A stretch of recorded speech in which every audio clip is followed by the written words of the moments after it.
Mas a mudança de nível que eu vou ministrar agora, essa palavra, ela tem cheiro de confusão. E você talvez vai se incomodar um pouco no começo, porque quando eu falo mudança de nível, não é só um upgrade na história, não é sobre um carro novo, não é sobre uma casa maior, não. É sobre um nível de treta maior. 3, aleluia, já caiu bastante o rendimento. É sobre um nível de confusão maior. É sobre um nível de ataques maior. Mas também, para não ficar só no ônus, é sobre um nível de bênção, de favor, de milagres, aleluia, aonde você vai se deleitar no eterno e vai olhar para os ataques e vai rir da cara do perigo. Fala para quem está perto de você, você vai ficar estranho.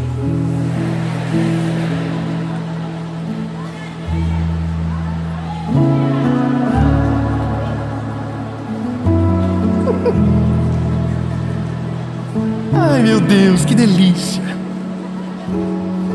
Porque tudo começa com um começo. Olha que profundo.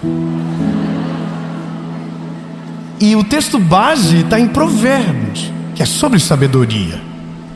Então, na sabedoria, nós vamos entender como que chegar nesse lugar.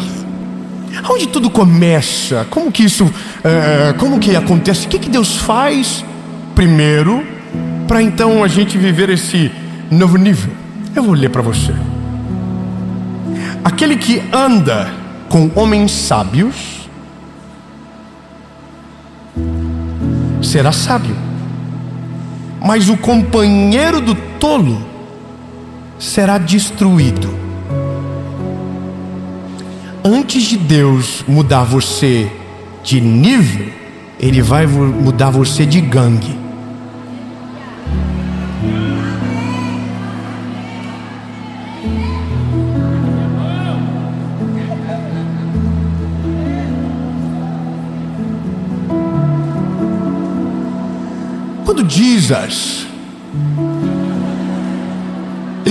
Quando Jesus veio, havia duas galeras.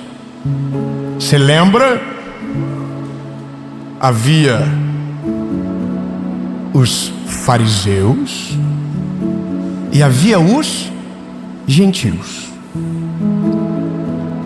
Os gentios tinham certeza que a salvação não era para eles. E os fariseus tinham certeza que a salvação não era para os gentios. Dois irmãos pegou, vamos de novo. Então vamos de novo. Então os gentios tinham certeza que a salvação não era para eles. E os fariseus tinham certeza que a salvação não era dos gentios. Eles estavam mais preocupados que os gentios não fossem salvos do que eles serem salvos. Então o mundo é dividido em tribos. O mundo é dividido em gangue. Existe a galera da política que se divide em direita e esquerda. Existe a galera que se divide entre aqueles que acreditam em Deus e aqueles que não acreditam em Deus. E da galera que acredita em Deus tem uma outra grande divisão. Tem a galera que acredita em Deus, mas que não acredita que Deus pode tudo. Tem a galera que acredita em Deus e acredita que Deus pode tudo. Calma, que dentro dessas galeras tem outras galeras. Tem a galera que acredita que Deus pode tudo, mas que com ele não faz nada. E tem o outro que acredita que Deus pode tudo e que na cabeça dele só faz por ele, que ele é o melhor. Ele é a última Coca-Cola do deserto. Ele é um fenômeno. Ele é a florzinha de Jesus. Jesus está sujeito a tudo o que Ele quer. Ele é o mimadinho do Senhor. Mas de outro lado, aí tem outra galera, que é a galera que olha para o mimadinho de Jesus e fala, ele se acha. E isso nunca acaba. Nunca acaba.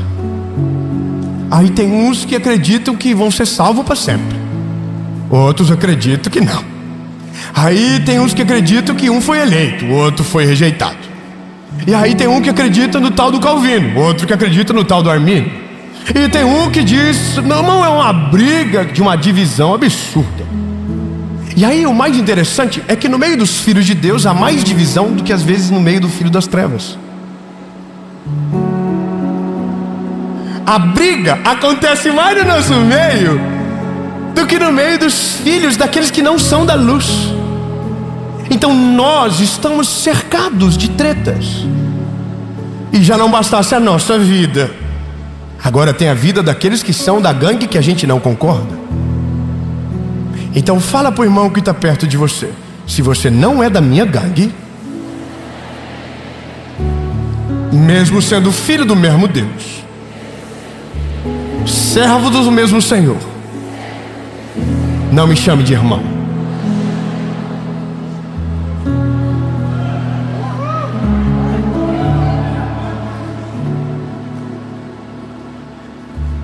Existe a gangue dos que são casados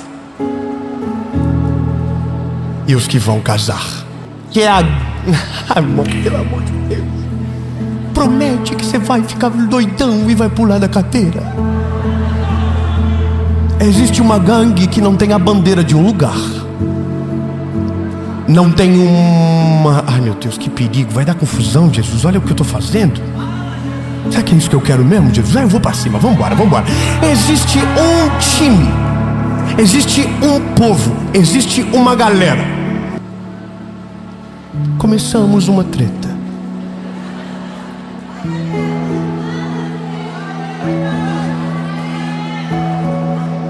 Quem anda com um sábio será sábio.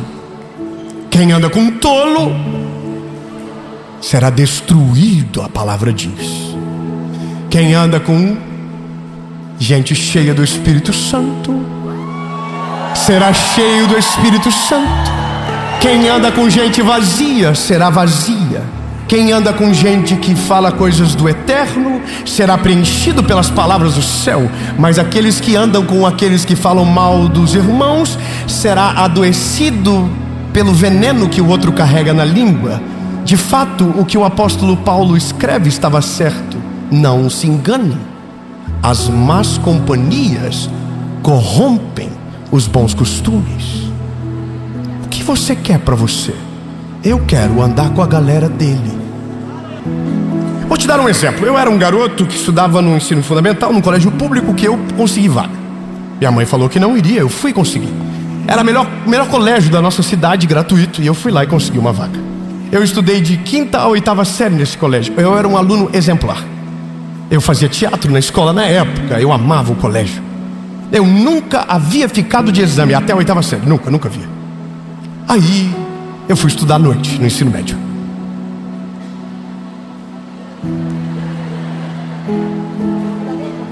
E aí eu descobri outra galera. Eu descobri um outro mundo que eu não sabia que existia. E eles fizeram grandes propagandas para mim. E quando eu havia perdido 3 anos da minha juventude, porque eu estava no lugar errado, com as pessoas erradas, com o foco errado, com as metas erradas. Mas daí um dia, Jesus me alcançou no meio da sujeira e do lixo. Jesus me tirou do monturo e mudou a minha vida. E a primeira coisa que ele fez, eu me lembro do dia que eu conheci ele. O Felipe era sinistro. O Felipe chorava e falava língua estranha e era batizado no Espírito Santo. O Felipe, quando glorificava, levantava a mão com suspense. Ele fazia assim. E eu comecei a glorificar a Deus igual o Felipe. Eu fazia assim. E aí um dia eu descobri que o Felipe tinha outro Felipe, que foi alguém que Deus apresentou para ele e que mudou a vida dele. E um dia o Felipe estava pregando para nós, eu era só um jovem nessa época, e ele disse: e esse garoto, o nome dele era Ninho, era o apelido dele, Ninho. O Ninho fez com que eu tivesse vontade de amar a Jesus, e ele mudou a minha vida, e através dele eu estou aqui pregando. Só que o Ninho havia falecido, e o Felipe estava pregando isso. E o Felipe era o meu Ninho, e eu queria ser como o Felipe era. O Felipe não sabe, mas eu só tive vontade de pregar por causa dele. Eu queria falar por causa dele. Eu achava massa como ele fazia, eu achava incrível como ele glorificava. Então, se tinha um momento que todo mundo podia dar glória a Deus, eu dava glória a Deus igual o Felipe. Eu levantava a mão igual o Felipe, eu falava igual o Felipe. O Felipe, quando pregava, colocava a mão no rosto e fazia assim. E esse fui eu durante muito tempo. E Deus foi mudando os Filipes na minha vida. Deus me deu o Mário. O Mário era o meu professor da escola bíblica dominical. Eu nunca vi alguém pregar com tanta sabedoria e graça. E aí o Mário começou a me apresentar um Deus extraordinário. E eu queria isso, Jesus. E aí o Mário me apresentou o Alinor. E o Alinor era o mestre.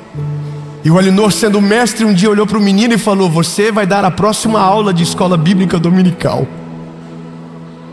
E eu passei a noite em claro lendo a lição da escola bíblica, porque no outro dia o meu amigo, que era o meu mestre, estaria me ouvindo. E esse meu amigo me levou para outro nível. E todos os amigos que Deus foi me fazendo conhecer, amigos dele, foram me levando para outro nível. Outro nível, outro nível, outro nível. Não é sobre uma proporção entre eles, é sobre uma proporção entre mim e Deus. Entende? Outro nível. Um dia esse meu amigo Alinor falou para mim: quem não sabe o que procura, quando encontra não percebe. E nesse dia eu tomei uma decisão: eu não vou ser líder de jovens, eu não vou ser pastor, eu vou ser um evangelista. E aí eu conheci outro amigo, outro da galera dele, pastor Lucinho Barreto. Pastor Lucinho Barreto foi pregar em Florianópolis. E quando ele foi pregar em Florianópolis, eu fiquei incendiado pela loucura que ele tinha por Jesus. E ele pregou uma mensagem de manhã, pregou outra mensagem à tarde, e no final da mensagem da tarde ele disse: e eu vou pregar à noite para quem quiser ficar no culto do domingo. E eu falei para minha esposa: nós vamos ficar. E a gente ficou. Naquele dia eu me lembro da roupa que o Lucinho estava. Pastor Lucinho estava com uma jaqueta de couro preta. Eu me lembro do cheiro que ele estava. Homem bonito, cheiroso, velho. Eu te amo, mano. E aí o Lucinho pegou toda a religiosidade que eu tinha dentro de mim durante a mensagem, embrulhou e jogou no lixo. No outro dia eu falei: vou começar a pregar de camiseta também. E eu pregava de terno e gravata. Deus mudou a minha mensagem. Eu comecei a pregar igual o Lucinho, e eu falava igual mineiro, e eu nunca tinha ido para Minas Gerais. E eu ria que nem o Lucinho, e eu ia que nem ele, mas eu não era ele. E aí Deus foi me apresentando outros amigos. Um dia eu estava dentro da minha casa e recebi uma notícia de um amigo de Jesus que havia acabado de morrer. O nome dele era Gregório McNutt. E o dia que eu conheci ele não era tarde demais, mas eu assisti a mensagem dele o dia todo. E eu terminei o dia de joelho no meu quarto dizendo: eu preciso ser mais crente, eu preciso orar mais. E a mensagem que me impactou foi fogo, paixão e lágrimas. E aquilo levou meu ministério para outro lugar. E aí um dia eu estava no meu quarto, num hotel do interior de Santa Catarina, e o Espírito Santo falou comigo: liga o teu computador que eu tenho alguém para te mostrar. E o Senhor me apresentou um homem chamado Billy Graham. E eu passei a tarde toda vendo toda a história dele, e terminei de joelhos no meu quarto dizendo: Jesus, eu sei que eu sou nada, mas me deixa viver pelo menos um pouco que esse homem viveu no Evangelho. Faz com que a minha voz ecoe pela nação. Jesus, me dá a oportunidade de alcançar mais pessoas. Ou seja, todas as vezes que Deus quis mudar eu de nível, Ele me apresentou um amigo novo dele para mim conhecer. Então, lindo, não entenda mal, mas se você só anda com gente estranha,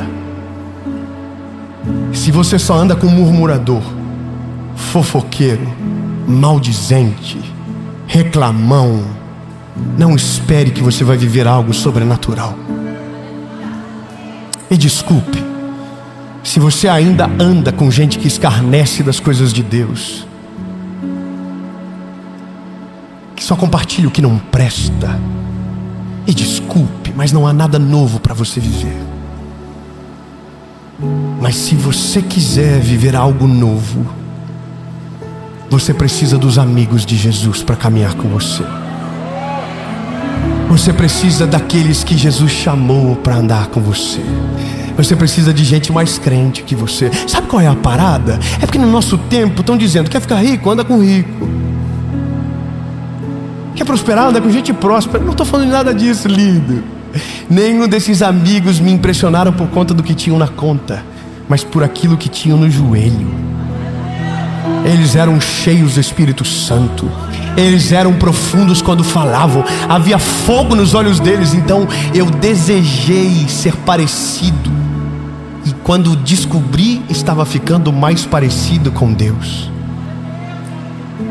Eu quero que você compreenda que talvez está chegando a hora de você dar tchau para aqueles que te paralisam, e estações da vida que Deus já quis que você saísse de lá há muito tempo. Muda o ciclo, sai do grupo. Eu entendo que tem pessoas que gostam disso, e eu também amo. Eu tenho amigos há mais de 20 anos, eu amo eles, mas eles não são na minha mesa. Por que, Davi, você ficou rico? Porque é isso que alguém diz. Não, é só porque eles não são amigos de Deus. Eles não querem o meu amigo. Se eles quiserem, eu estou aqui, mas eles não querem também. Eu estou atrás dos amigos de Deus. Eu quero ser amigo de quem é amigo dele. Essas irmãs do manto são canela de fogo. E rapaz, essa mulher não tem acesso à rede social, não tem acesso a nada, e Deus usou ela para falar comigo. E o que ela falou, nunca vi. Deus revelou para ela, não tem como ser diferente. Aí eu falei para ele: ela vai vir aqui hoje? Aí ele falou: vai vir, vai vir. Vai vir no culto que você vai pregar no segundo culto. Eu ia pregar em 2 cultos, ia pregar no segundo. Ele falou: no segundo ela vai estar aqui. Aí eu falei para ele: por favor, quando ela ver entrar, fala que eu quero que ela ore por mim. Aí, irmão, entrou a irmãzinha do ciclo de oração, pequenininha, baixinha assim, bem gordinha, bonitinha, entrou, pá, top. Aí ele falou pra mim: esse aqui é o Dave. Aí ela: oi, tudo bem? Nunca ouviu falar do meu nome. Glória a Deus. Ele vai pregar agora. Ah, irmão, que bênção que você vai pregar. Eu vou. Aí, morrendo de vergonha de pedir para ela orar por mim, o meu amigo falou: e ele pediu se você pode orar por ele. Na hora eu falei assim, ó, pá, bateu a mão e falou uma língua estranha do nada, irmão. Botou a mão na minha cabeça e falou: e aquela casa? Irmão, eu estava orando para Deus por um negócio de uma casa, de uma confusão que eu estou fazendo na vida, que ninguém sabe de nada. E Deus começou a falar tudo comigo. Já te falei, não tenha medo, eu vou ser com você. Eu estou tirando todo o embaraço, eu vou fazer. Irmão, e eu assim chorando. Chega segunda-feira, todo o embaraço acaba, conforme Deus havia usado ela para falar. Todo o medo vai embora. E eu estou assim: qual é o telefone dessa mulher que eu preciso ligar para ela de novo? Irmão, eu não quero ser amigo do famoso, eu quero ser amigo daquele que Jesus é amigo. Eu não quero ser amigo do rico, eu quero ser amigo daquele que é cheio da presença do Espírito Santo de Deus. Eu não quero ser amigo nem do anônimo nem do famoso, eu quero amigo da galera dele. Então entenda, quando Jesus quer abençoar você, o maior presente que Ele pode te dar é alguém cheio do Espírito Santo perto de você. Quando você tem alguém cheio do Espírito Santo perto de você, o que você não via, você vai ver. O que você não acreditava, você vai acreditar. O que você não sonhava, você vai voltar a sonhar. Porque pessoas que são amigos dele te levam para perto dele. Eu não sei você, eu só quero amigos que são amigos dele, porque esses amigos me levam para o futuro que Deus tem para mim. Não atrasam a minha história, não paralisam o crescimento e levam para o centro da vontade de Deus. Qual é o próximo amigo, Jesus, que você vai me apresentar? Sabe? Quando eu olho para a Bíblia,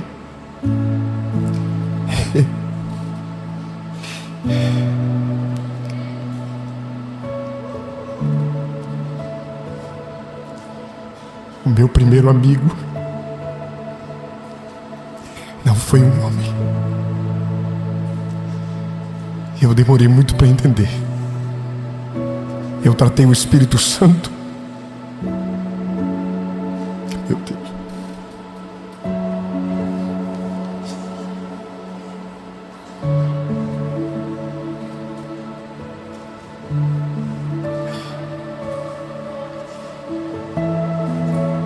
O meu primeiro amigo me encontrou sozinho dentro do meu quarto.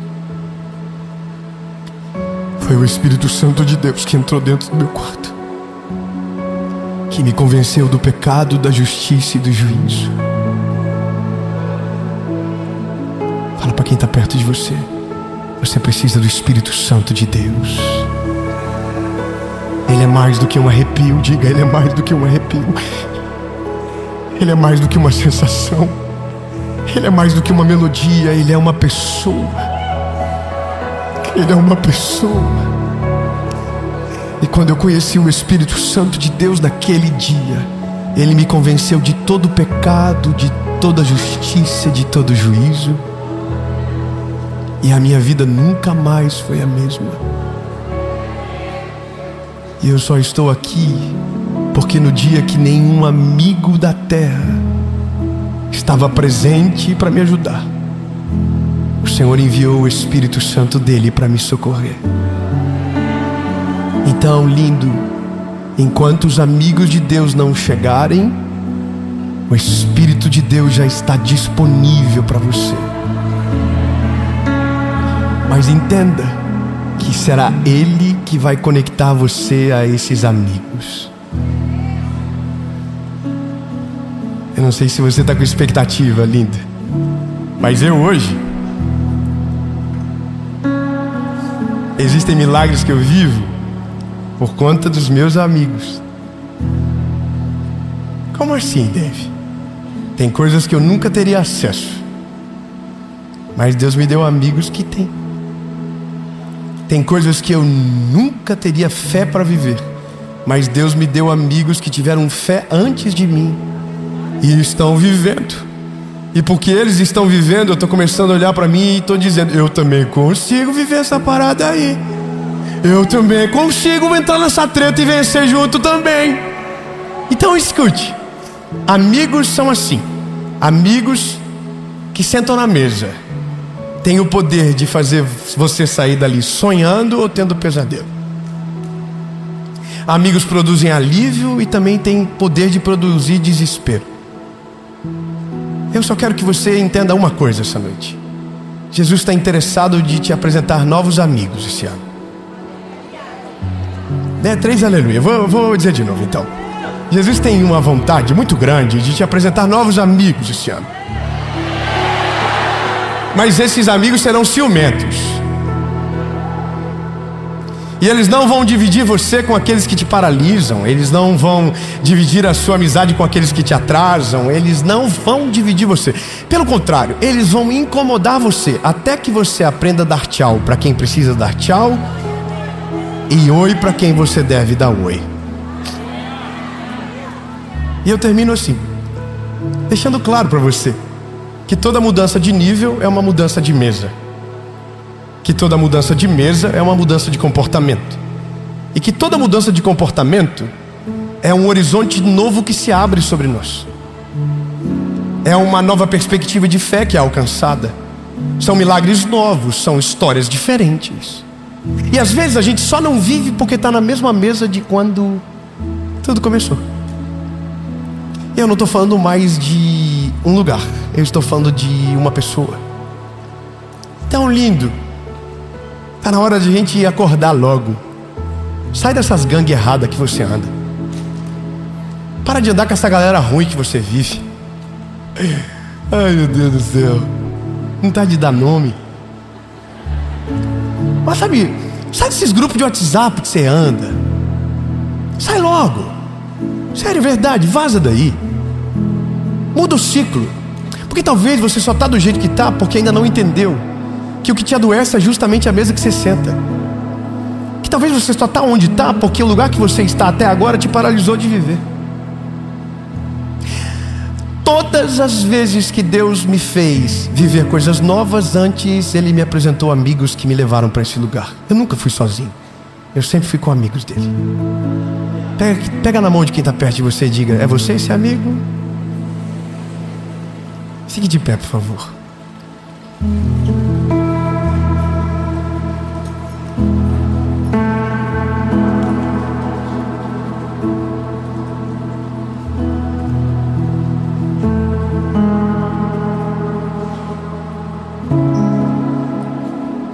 A nossa oração será: Jesus, nos apresenta os teus amigos. Nos leva para esse lugar aonde a gente consiga ver o que a gente nunca viu. Que a gente aprenda palavras que nunca sabia que existiam. Realidades que nós nunca fomos apresentados. É tão bom, sabe? Quando você anda com amigos de Jesus, você descobre coisas que nunca ninguém te apresentou. Mas só os amigos certos podem te apresentar. Eu não estou falando de comodidades financeiras. Eu não estou te falando de destinos de viagem. Eu estou falando sobre níveis. Engraçado que lições específicas precisam de pessoas específicas. Eu aprendi a ser mais humilde com amigos de Jesus. Eu aprendi a ser mais generoso com amigos de Jesus. Eu aprendi a orar mais com amigos de Jesus. E cada amigo me ensinou uma coisa. Cada amigo me ensinou uma coisa. E a autoridade deles foi tão questionável que não tinha mais como eu dizer que eles estavam errados, porque o fruto os defendia. Então eu quero esses amigos. Jesus, eu quero viver uma nova estação. Qual é o amigo que o Senhor vai me apresentar? Qual é o lugar que eu preciso estar para encontrar aqueles amigos que o Senhor semeou, que o Senhor colocou? Essa talvez é a palavra mais sensível, porque mexe com muitos sentimentos que os homens tentaram destruir, sabe? A gente está sempre olhando para coisas materiais, a gente sempre está olhando para aquilo que nos favorece, amizades de interesse. Mas não é sobre isso, sabe?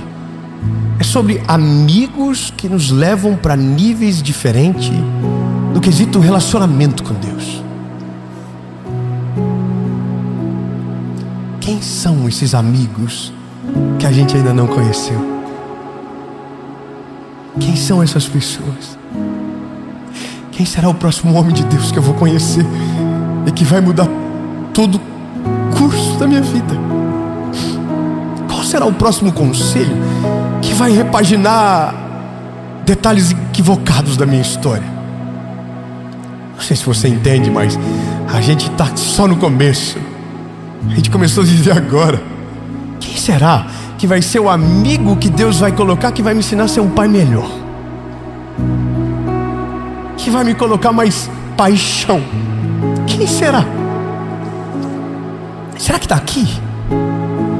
Será que é um de vocês?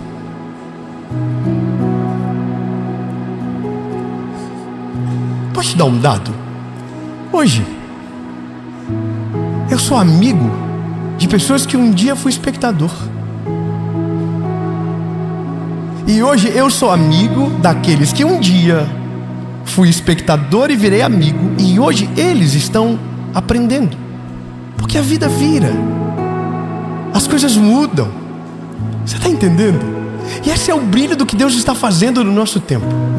A cada novo amigo que Deus te apresenta, é um novo nível que Deus vai te levar. Não, você não entendeu. Eu vou falar de novo então, para você gravar isso. Se Deus te apresentar um amigo novo por esses dias, tenha certeza, Deus está levando você para um novo nível, para um novo lugar, para um novo momento da sua história. Porque Deus nunca faz nada sem usar os seus amigos para nos colocar nesses lugares. Então entenda, a nossa oração é por amigos. Por amigos. Talvez hoje é por amigos, mas daqui a 10 minutos é para que a gente saia dos não amigos. Que a gente se levante das rodas que nos pararam. Que a gente se levante dos lugares que nos amaldiçoaram. Lugares que você é refém. Você ainda é refém da aprovação daquele lugar.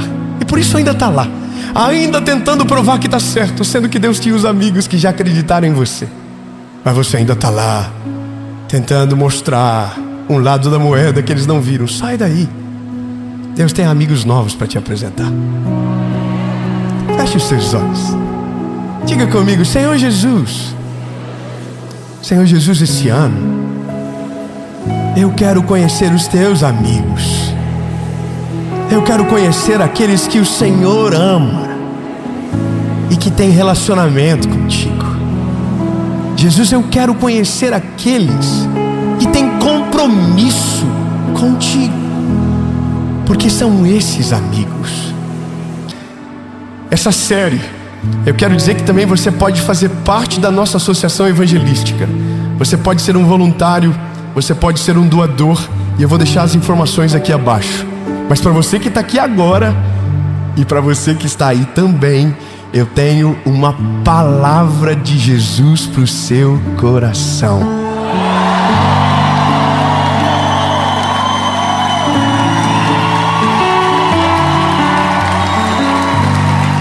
Gente, eu estou tão nervoso que eu esqueci da parte de pedir para curtir, para comentar, para compartilhar o vídeo, para que mais pessoas possam ver essa palavra. Essa mensagem é para você.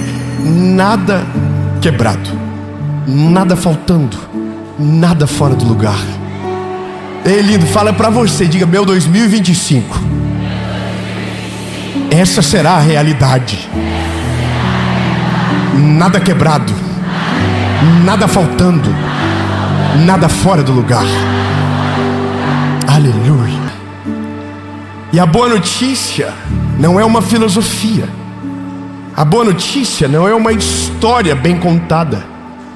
A boa notícia é um nome. A boa notícia é uma pessoa. Eu amo os irmãos do Aleluia quando eles entendem. A boa notícia é um homem, é um nome que está acima de todo nome. A boa notícia é Jesus. E Jesus é o príncipe da paz. A palavra paz, ela é uma palavra que é o norte da nossa mensagem. Mas que não podemos esquecer que isso não é uma filosofia. Não é a premissa de um homem comum, mas é, de fato, aquilo que Jesus é para nós. Eu confesso para você que essa expressão, nada quebrado, nada faltando, nada fora do lugar, e que hoje vejo muitos homens de Deus usando, eu compreendo o poder dessa palavra. Mas quando fui pego por ela pela primeira vez, eu tentei entender aquilo que havia de correlação com Jesus de verdade. Que não fosse só algo que acontecesse fora, mas algo que acontecesse de fato aqui dentro, sabe? Eu vi uma música, e foi nesse dia que eu fui apresentado essa expressão pela primeira vez, um louvor.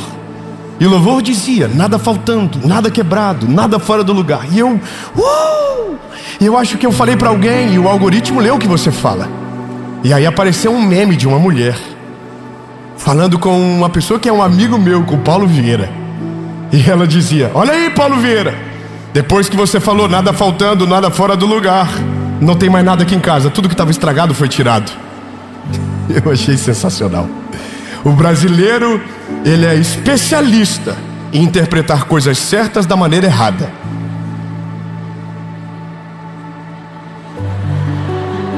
Mas não aqui em Canoas, aqui não. Aqui todo mundo entende perfeitamente, ninguém se confunde, amém? Pois bem, eu quero ler um texto bíblico com você que será o norte desse nosso caminho e de fato aonde nós vamos chegar. Eu já devo ter lido esse texto e pregado ele milhares de vezes, mas eu nunca parei no final, eu sempre olhei para o começo dele. Filipenses, capítulo 4, versículos 6 e 7. diz o seguinte: por nada estejais ansiosos, mas em tudo, pela oração e súplica, com ação de graças, sejam as vossas petições conhecidas diante de Deus. E a paz de Deus, que excede todo entendimento, guardará o vosso coração, a vossa mente, através de, aqui é um negócio, através de Cristo Jesus. Cadê os irmãos do glória a Deus e do aleluia? Os irmãos do ainda bem que eu vim. Eu vou falar de novo a última notícia. Tudo isso através de alguém, através de Jesus. Mas agora eu preciso ser sincero com você.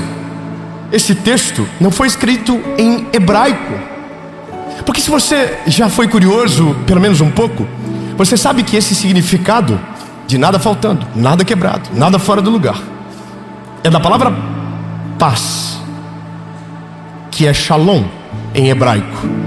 Mas eu não quero dar uma aula para você, porque eu não sou um mestre, eu sou um evangelista. Eu quero ir direto ao ponto com você.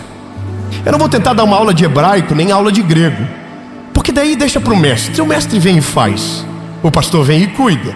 Deixa eu só te apresentar a boa notícia. A boa notícia é: a paz que está sendo escrita em grego está correlacionada com a palavra em hebraico. Paulo escreveu em grego porque estava sendo direcionado para pessoas que falavam na língua. Agora, a palavra shalom, que é uma palavra em hebraico que aparece mais de 200 vezes na Bíblia, ela é uma palavra que puramente significa só uma coisa: paz. Paz. Ou de uma maneira um pouquinho mais aprofundada, vai significar ausência de guerra.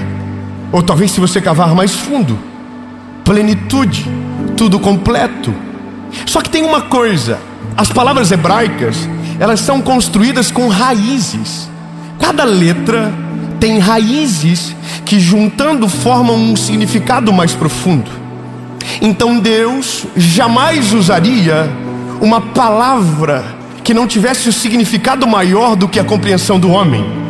Afinal de contas, tudo que Deus faz é perfeito. Tudo que Deus faz, Ele é completo. Aleluia! Tudo que Deus faz transcende ao pensamento humano. A Bíblia diz que os pensamentos dele não são os nossos pensamentos. Eles são maiores do que os nossos pensamentos. É como se nós tivéssemos um limite pela própria humanidade. Nós paramos aqui, mas quando Deus entra, todo o limite é quebrado, toda a barreira é destruída, e vai além, vai além, vai além, vai além. Só que agora que eu quero que você compreenda que essa palavra paz era uma palavra que era utilizado para desejar alguém. Para o judeu pode ser um bom dia, pode ser uma boa noite. Quando é sábado, eles falam Shabbat Shalom, que é um sábado de paz. Tem o Shalom Aleichem, que é a paz esteja convosco. E olha que chique que eu fui agora. Eu ousei falar essa palavra aqui, e eu nem sei se estou completamente certo, mas foi usada pelo próprio Deus. Que a paz esteja com todos vocês. Só que aí eu comecei a cavar e a tentar entender se essa promessa, porque na Bíblia existem milhares de promessas, eu não sei se você sabe disso. Existem milhares de promessas que estão disponíveis para mim e para você. A gente só não vive porque a gente não vai atrás. A Bíblia diz: vocês não o recebem porque não pedem, e quando pedem, não pedem direito. Então existem coisas que estão disponíveis para nós e que a gente não sabe. E essa era uma das coisas que eu queria entender. Deus, veja, será que é possível o ser humano desfrutar disso? De uma paz que transcende, de uma palavra tão poderosa, de uma sensação tão pura e tão perfeita como essa? E aí eu começo a olhar na história e começo a tentar encontrar aonde a palavra Shalom aparece. E um dos momentos de ápice da palavra Shalom é quando, grave o nome, Salomão construiu o templo ao Deus de Israel. O que ele construiu? Ai, que delícia, vocês estão comigo. O que foi que ele construiu? Um templo. Então nesse templo era muito detalhista, era muito perfeito, havia muitos detalhes. E quando terminou, houve-se então a Shalom dentro do templo, porque foi tudo feito com tanta excelência, foi tudo feito com tanta perfeição, com tanta maestria, com tanto zelo, que quando terminou, havia tudo no lugar, nada quebrado, nada faltando, nada fora do lugar. Ai, meu Deus do céu, eu consegui olhar um irmão dizendo para si mesmo, dizendo: eu já entendi aonde isso vai acabar, eu já entendi.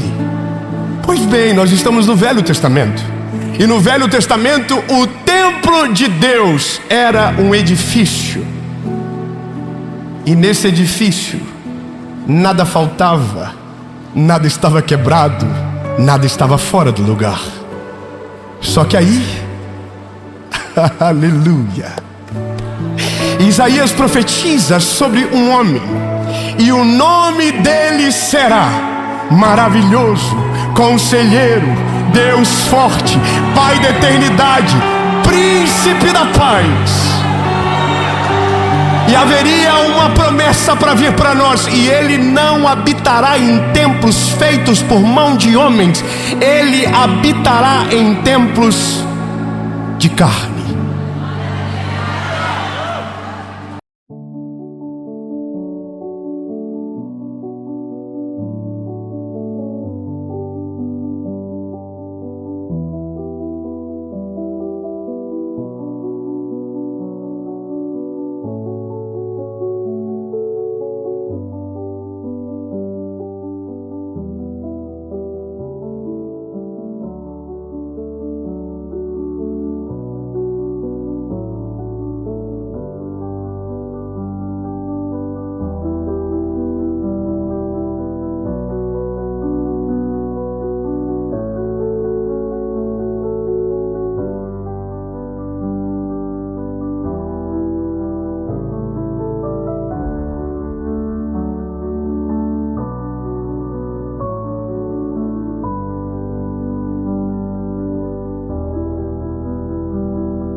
Ah, Jesus amado, então peraí, significa que então agora a premissa do Shalom está disponível para nós?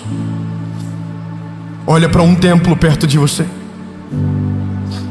e diga para ele: se Jesus entrar de verdade, contrariando tudo aquilo que os fariseus esperavam, um homem que viesse para restaurar a pureza do templo, um homem que era de linhagem real, de alta fluência política. Mas aí veio Jesus, que não veio para atingir a expectativa de um homem, mas para cumprir a palavra que havia sido profetizada sobre ele. Não um rito de homens, mas uma palavra pura, uma palavra perfeita.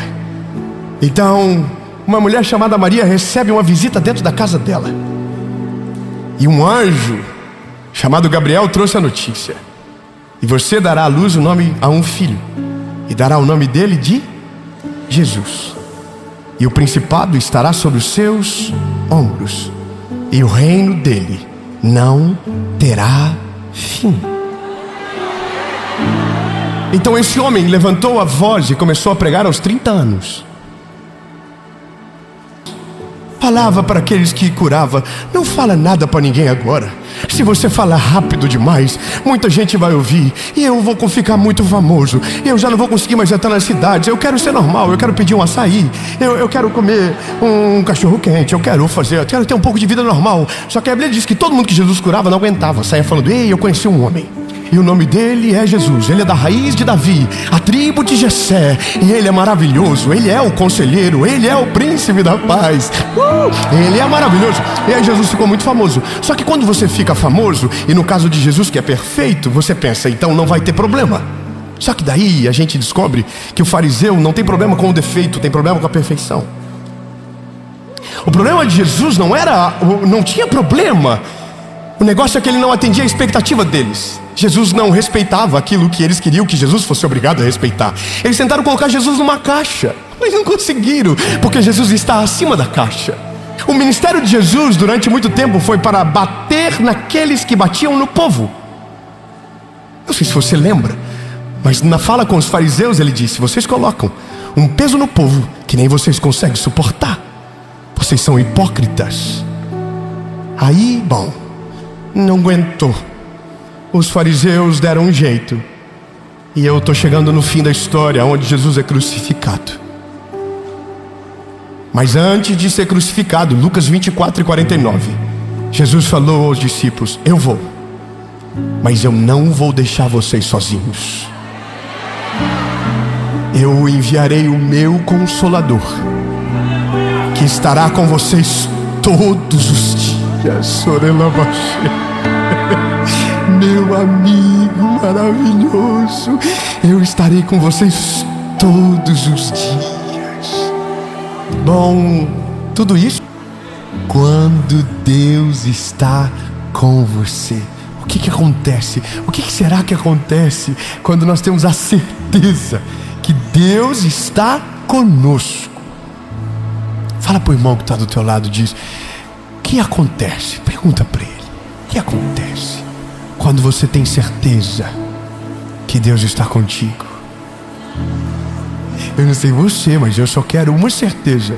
Eu quero ter a certeza que Ele é comigo. Só isso e nada mais. Mas depende de mais alguma coisa? Não. Foi repreendido na última mensagem.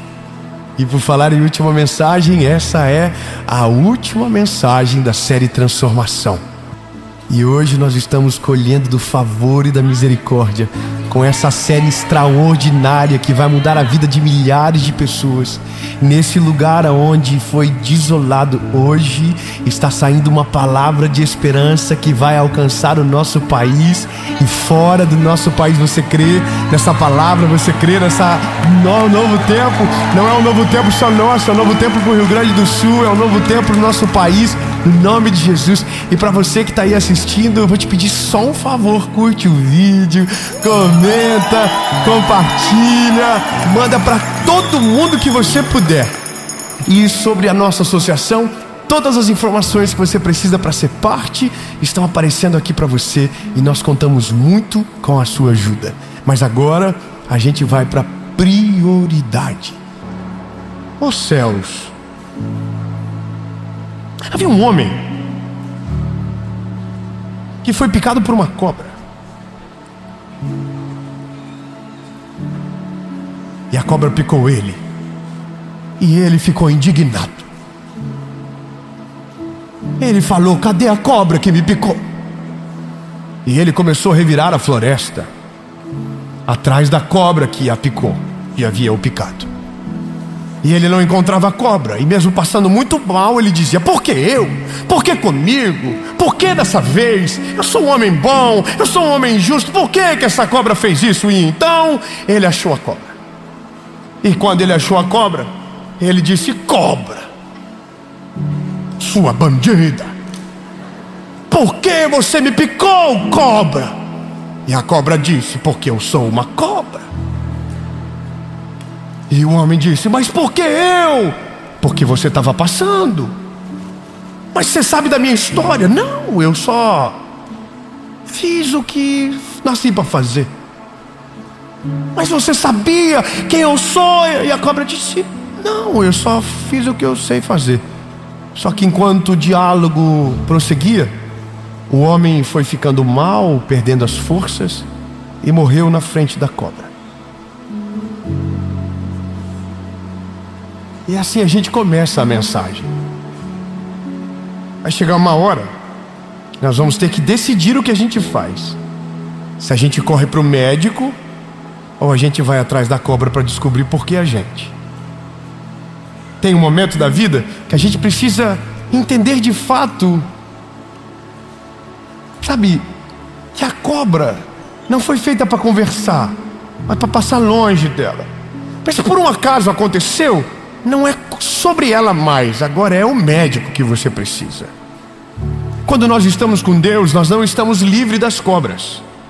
Quando nós estamos com Deus, nós não estamos livres dos problemas. Quando nós não estamos com Deus, aí sim é perigosíssimo. Mas com Deus, mesmo não estando livres, há sobre nós algo diferente. E é dentro disso que a gente vai caminhar. Obrigado, irmão, pelo apoio, que delícia. É dentro dessa expectativa. As cobras sempre existirão, mas aqueles que estão com o Senhor. Tá, eu vou para a Bíblia que a esperança é completa. Gênesis capítulo 26. E houve fome na terra, além da primeira fome que houve nos dias de Abraão. E Isaque foi a Abimeleque, rei dos filisteus, até Gerar. E o Senhor apareceu a ele e disse: não desças ao Egito, habita na terra que eu te direi. Peregrina nesta terra, e eu serei contigo. Calma que agora que começa. E eu te abençoarei. Ai meu, isso, vamos combinar que eu falo e você recebe, pode ser? Então vamos lá. E eu serei contigo e te abençoarei, estarei com você, abençoarei a tua semente e darei a você todas as regiões. E farei a você o mesmo juramento que eu fiz para o teu pai Abraão. Amém.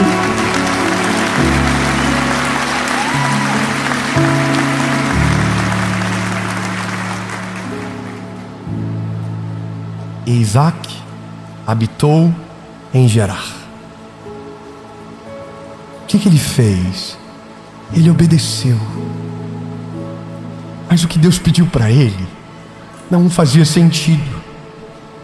Deus não pediu para ele ir para a terra que havia comida.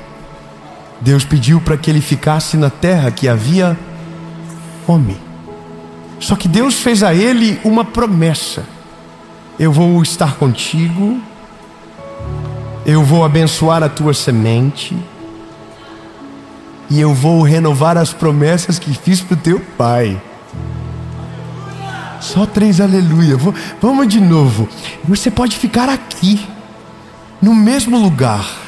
Você não vai sair daqui, mas você não vai ficar sozinho aqui. Eu estarei contigo.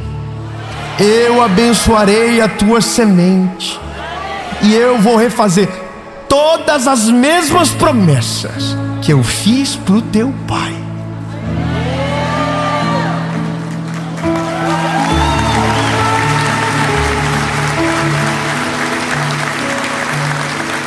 Mas eu preciso que você entenda que para ter tudo isso precisava uma coisa: obedeça.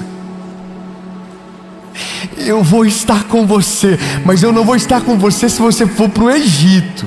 Eu vou estar com você se você ficar em Gerar. Você está entendendo? Deus está dizendo: eu vou ser tudo isso, mas eu só vou ser tudo isso se você me obedecer. Sabe qual que é o maior termômetro para saber se Deus está conosco? A nossa obediência.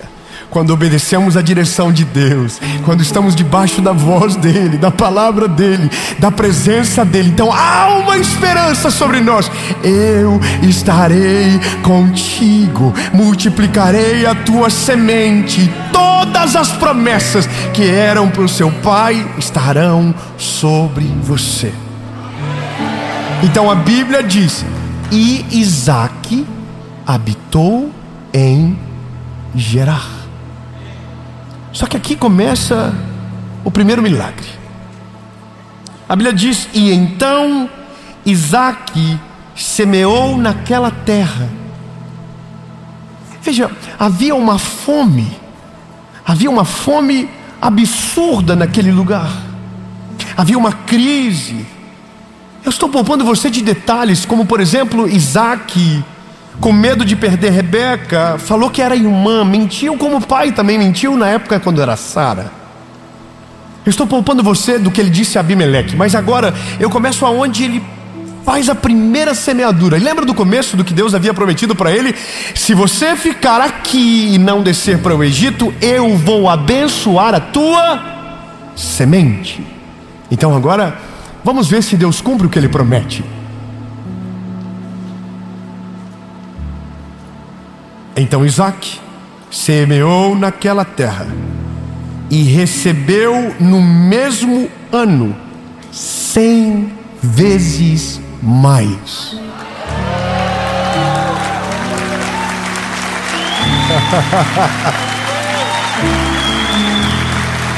Ô irmão, peraí. Você planta uma semente, nasce 100 frutos.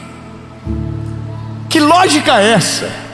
Que lógica absurda é essa? Exatamente. Se Deus estiver com você, não importa o solo que você plantar, não importa a geografia que você estiver, se aonde você estiver, Deus te colocou, e a semente é Ele que abençoar. Aonde você semear, você colherá 100 vezes mais. Meu Deus, eu pensei que nessas horas já teria gente pendurada no teto, porque eu já estaria pensando: Jesus, se o Senhor tem uma promessa viva dessa para quem te obedece, porque a semente floresce, então Jesus, antes de colocar a semente, eu quero saber se quem me deu foi o Senhor e se o lugar é o Senhor, aonde o Senhor quer. Mas eu vou continuar no Isaque, porque o Isaque é uma aula atrás da outra. Porque aí você precisa entender, lembra, as cobras continuam existindo. Então vamos lá. E o homem se engrandeceu e foi adiante, e cresceu até ser muito grande, porque ele tinha posses de rebanhos e posses de gado e uma grande quantidade de servos, e os filisteus os invejaram. Você tem noção que agora o Isaque está vivendo a melhor fase da vida dele? Imagina, você planta uma semente, nasce 100 vezes mais. Esse homem não vai ficar pobre nunca. Esse homem está milionário, esse homem está prosperando. E aí alguém acha que quando nós estamos com Deus, a gente fica fora do radar do inimigo. Quando Deus está conosco, tudo aquilo que a gente coloca a mão prospera. Tudo que a gente coloca a mão começa a crescer. Tudo aquilo que a gente faz começa a acontecer e o nome de Jesus começa a ser glorificado. Aí você precisa saber, as cobras, os inimigos, os invejosos piram. Fala pro irmãozinho do lado, fala: os inimigos piram. Só que aí os inimigos, tadinhos, Eles acham que o segredo do Isaac é os poços de Isaac. Então eu estou lendo, tá? Eu estou lendo, não estou pregando ainda não. Estou só lendo. E Abimeleque disse a Isaac: sai de nós, pois é muito mais poderoso do que a gente. E Isaac partiu dali e fez uma tenda e habitou naquele lugar. E cavou novamente poços de água que eles haviam cavado nos dias de Abraão seu pai, pois os filisteus os haviam fechado na morte de Abraão. E ele chamou o seu nome segundo o nome que os seus pais haviam chamado. E os servos de Isaac cavaram no vale e encontraram ali um poço de águas corrente. E os pastores de Gerar contenderam com os pastores de Isaac, dizendo: a água é nossa. E ele chamou o nome do poço de Ezeque, porque contenderam com ele. Vamos na lógica. Isaac obedeceu ao Senhor, plantou a semente multiplicou 100 vezes mais. Os inimigos pensaram que eram os poços, entulharam os poços. Então agora Isaac vai para outro lugar, cava um outro poço, e o poço que ele cava tem água. E eles cavaram outro poço e deu água de novo. Ah não, meu Deus do céu. Calma, meu Deus lindo. Estou muito ansioso, estou nervoso. Oh Jesus, estou nervoso. Se as pessoas entendessem o preço, o valor que é obedecer a Deus, o valor que é estar no centro da vontade dEle, o inimigo não consegue parar, nada consegue deter, nada consegue, é o que a gente chama de imparável. O Isaac não adianta, não vão conseguir parar o Isaac. Aonde ele cava da água, aonde ele semeia dá fruto, não tem como parar ele, porque o segredo dele é quem está com ele, o segredo é quem o governa. Porque vão olhar para mim e para você e vão dizer: mas como é que pode? No cenário de fome você está comendo. Como é que pode? Está todo mundo dizendo que está tudo ruim para empreender. Você abre um negócio e o negócio dá certo. Como é que pode?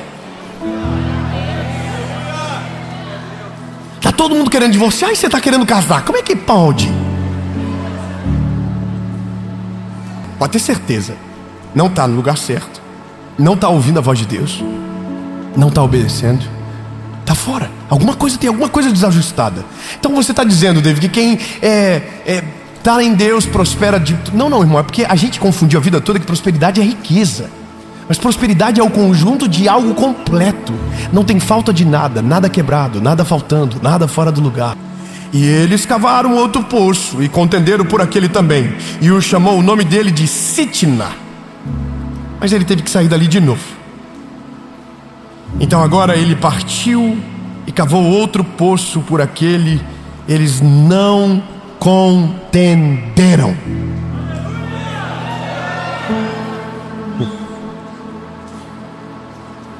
E chamou o nome de Reobote.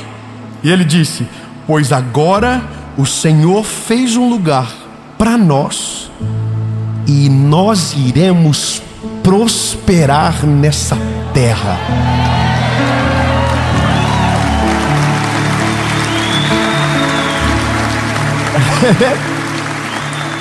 É que eu tenho uma boa notícia. Vai chegar uma hora que os inimigos não vão conseguir mais te alcançar. Vai chegar uma hora que os entulhadores de poços não vão achar mais os teus poços. Reobote significa lugar espaçoso. Deus vai levar você para um lugar aonde as cobras, os inimigos, os invejosos não vão te achar. E nesse lugar você vai dizer a mesma coisa que o Isaac disse: aqui nesse lugar nós iremos prosperar. Fala pro irmão do lado: não acaba. Quando você pensa que acabou, acabou de começar. Oh Jesus. E ele foi dali para Berseba. E o Senhor apareceu a ele naquela noite e disse: eu sou o Deus de Abraão. Não temas, pois eu estou contigo. e te abençoarei e multiplicarei a tua semente por causa do meu servo Abraão. E então ele edificou um altar ali e invocou o nome do Senhor. Armou a sua tenda e ali os servos de Isaque cavaram outro poço. E adivinha, tinha água.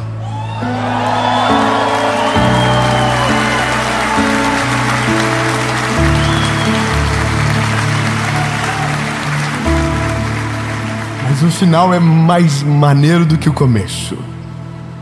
Reobote significa lugar espaçoso, mas Berseba significa o lugar aonde Deus renova a aliança.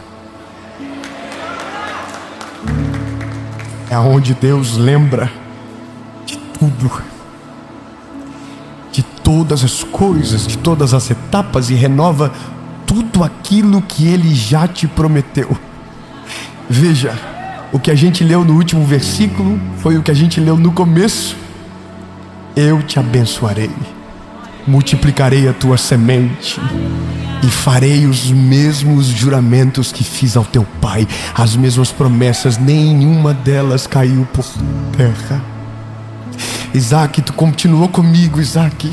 Tu não me desobedeceu, tu não foi para o Egito, tu não contaminou o teu coração, tu continuou cavando novos poços, tu não ficou para discutir com as cobras, tu continuou seguindo em frente. Então, você chegou em Berseba agora. Aqui é o lugar de descanso, aqui é onde eu recompenso você pelas suas batalhas, aqui é onde eu renovo a minha palavra sobre você. Eu não mudo, eu não me arrependo, eu vou cumprir tudo aquilo que eu te prometi.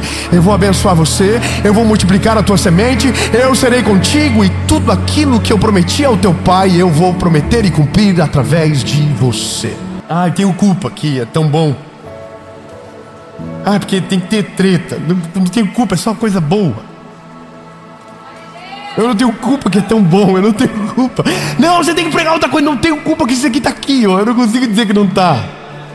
Como que eu finjo que isso aqui não existe, lindo? Se eu estiver com Ele e eu obedecer a sua palavra, eu vou viver igual. Essa promessa não é só para Isaque. Fala, essa promessa é para mim. Essa promessa é minha. Existe mais de 8.000 promessas na Bíblia. A gente não vive, sabe por quê? Porque a gente não entendeu o nosso lugar ainda. Nós somos filhos do Eterno. Senhor, eu quero a mesma coisa que o Senhor fez para Isaque. Meu filho é assim, irmão. Se eu dou uma coisa para um, eu tenho que dar para o outro. Eu tenho 3 filhos, irmão. Se eu saio e compro um picolé para um, Deus o livre, não vem 3 picolé na bolsa. Ou você acha que Deus tem filho preferido? Ou você acha que Deus gosta mais de você do que de mim, ou mais de mim do que de você? Você acha que Deus tem preferido, bebê? Senhor, se o Senhor fez por Isaque,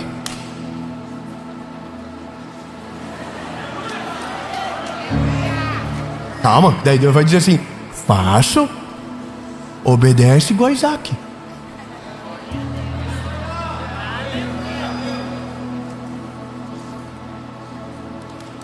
Quer viver o que Isaque viveu? Viva como Isaque viveu. Se eu digo que é para lá, vai para lá. Se eu digo que é para cá, vai para cá. Se eu digo que é para ficar, fica. Se eu dizer para ir, vai. Então eu estou assim. Então, Jesus, qual que é o próximo passo? Porque a parada da semente fazer um virar 100, uma coisa que me interessou bastante.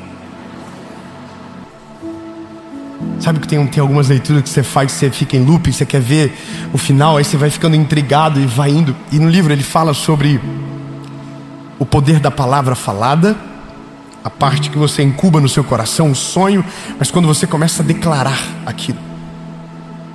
E algumas coisas, algumas promessas, nós não acessamos porque nós não declaramos, nós não cremos que é para nós.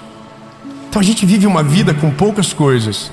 Eu estou falando de tá bom, só para você não entender errado, mas a gente se conforma com uma vida medíocre, onde o milagre não é parte, mas a gente está lá, tem promessa para a gente. E eu aprendi que a palavra declarada é quando você traz à vida aquilo que ainda não existe, quando você se posiciona por aquilo que você ainda nem viveu, mas você crê. Você crê, você crê, você crê. A mão, você crê que você vai colocar a mão e o Senhor vai estar com você e aquilo vai dar certo. Aí você crê que você vai se mover em direção da palavra e Deus vai trazer aquilo que você precisa para que a palavra dele se cumpra. E aí você começa a declarar, você começa a falar aquilo. E quando você vê, você está numa estação absurda da vida. E aí você descobre que dava para ter 100 frutos numa semente, que dava para viver um ano em um mês, que dava para ser livre emocionalmente, que você não precisava ser escravo de nada, que dava para você crer e ao mesmo tempo se mover em direção da palavra, que dava para você viver essa shalom de fato, tudo no lugar, nada quebrado, nada faltando, que dava para você viver isso. Eu vou fazer 2 perguntas. Primeiro, para você que nunca entregou a sua vida para Jesus. Você ainda é escravo de pecados, você ainda está longe dele. Mas hoje, atraído por uma propaganda boa, que se você estiver com ele, você vai viver o melhor. Sim, você vai. E vão tentar dizer para você que não, mas está na Bíblia, então eu não posso dizer que não está, né? Porque a Bíblia diz que no mundo vocês vão ter tentações, aflições, mas tem de bom ânimo. Eu venci o mundo. Sabe, ele venceu. O peso que era para ser colocado sobre os nossos ombros, ele levou sobre ele na cruz do Calvário. Somos filhos, somos passageiros, mas tem uma vida aqui para glorificar o nome dele, para ser vivido. Você não vai viver mais escravizado. Hoje você quebra esse ciclo. Hoje você entrega a sua vida para ele. Deve, o que isso implica? Reconhecer que você é o pecador, que Jesus foi para a cruz para salvar. Arrependa-se. Esse é o convite do Evangelho. Não é plante a semente e colha 100 vezes mais, é se arrependa. Mas depois que você se arrepender, é ele que vai te dizer: eu vou estar contigo, eu vou te abençoar. Aonde você plantar a semente vai nascer. Aonde você cavar poços, eu vou fazer da água. Irmão, mas eu não acredito, né? Então é só você. Eu vou viver debaixo dessa palavra. André, você quer viver isso aí? Eu quero viver isso aqui. Eu quero ter esse testemunho para os meus filhos. Filho do céu, aonde o pai coloca a mão, dá fruto. Aonde o pai cava, dá água. E aí o meu filho vai perguntar: por que, pai? Porque a gente está obedecendo a palavra dele, a gente está ouvindo a voz dele, a gente não está fugindo dele. Entendeu? Eu quero isso. Se você quer viver outra vida, aí você que escolhe. E tem uma outra pergunta: você já viveu algo parecido, mas se escondeu dele, foi embora, abandonou tudo, mas hoje você quer voltar? Minha pergunta para você é: se você quer voltar para Jesus, hoje é o dia para você voltar. Afinal de contas, não existe vida longe dele. Não existe, não tem como viver longe dele. Então me desculpe me meter na sua vida, mas quem sabe seja hoje o dia de você tomar essa decisão. E eu vim aqui só para te perguntar: e aí, bora? Vamos viver uma vida nova? Vamos se arrepender de fato e deixar Jesus limpar o nosso coração para viver essa nova estação que ele tem para nós? A gente acabou de começar 2025, menino. Bora, levanta, sacode a poeira e vamos viver o que Deus tem para nós. Nós não seremos escravos do pecado, nós não seremos escravos emocionais, nós seremos escravos da vontade perfeita do Senhor. E ele é perfeito. A vontade dele é boa e agradável.